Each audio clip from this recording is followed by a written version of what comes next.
प्रेमी भाई बहनों, परम पूज्य स्वामी जी महाराज ने अपने आध्यात्मिक वैचारिक क्रांति की शुरुआत 10 जुलाई सन 1952 गंगा की पावन धरती यानी काशी नगरी से अपने आध्यात्मिक संदेशों को जारी किया। चंद लोगों के बीच में लगाया हुआ ये बागवा और बगीचा इस तरह से पुष्पित और पल्लवित होगा, इसकी इतनी विशाल शाखाएं होंगी, ये अनुमान उस समय पर किसी ने नहीं लगाया। लेकिन परम पूज्य स्वामी जी महाराज इस बूंद को सागर बनने का संकेत चंद प्रेमियों को बराबर देते रहते। धीरे धीरे ये अभियान बढ़ा और सन 70 का दशक आते आते यह एक क्रांति के रूप में परिवर्तित हो गया।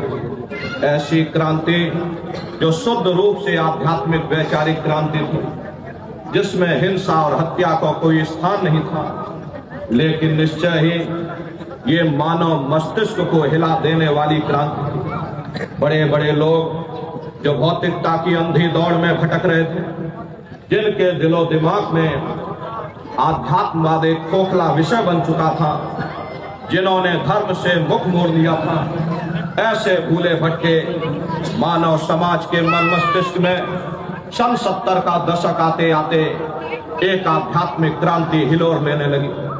धीरे धीरे करोड़ों करोड़ जनमानस इस आध्यात्मिक झंडे के नीचे आकर खड़ा होने लगा। जहां लोगों के हाथों में बम गोले और बारूद हुआ करते थे, परम पूज्य स्वामी जी महाराज ने उन हाथों में 108 दाने की माला पकड़ा, जिसको देख करके शासन और शासन सत्ता में बैठे हुए लोगों को ये लगने लगा जाती रहे भावना जैसी कि कहीं ये महात्मा जी अगर इसी तरह से जनमानस के हृदय स्थली पर यदि अपनी जगह बनाते गए तो निश्चय ही इनकी एक आवाज पर बड़ी से बड़ी सल्तनत उखड़ सकती है।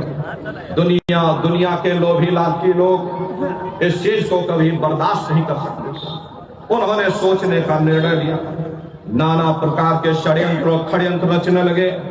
सबसे पहली घटना 23 जनवरी सन 1975 कानपुर के फूलबाग मैदान में घटी, जब परम पूज्य स्वामी जी महाराज को कुछ लोगों ने नेताजी सुभाष चंद्र बोस के नाम पर लोगों ने बदनाम करने का असफल प्रयास किया। उसमें विफल हो जाने के बाद में 25 जून सन 1975 को देश में बैठे बैठे बड़े बड़े रहनुमाओं ने देश में आपातकालीन घोषणा कर दी। आपातकालीन घोषणा उस समय की जाती है